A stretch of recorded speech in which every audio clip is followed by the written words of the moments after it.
A mailman who's delivering mail. He's going from house to house. And a dog attacks him.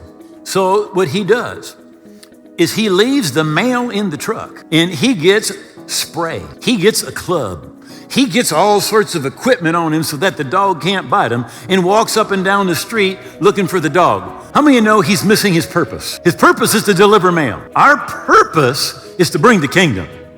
Now we just deal with the devil as we're doing it. He shows up, we deal with the devil, but we aren't looking for devils. They're just around. We're staying on our purpose.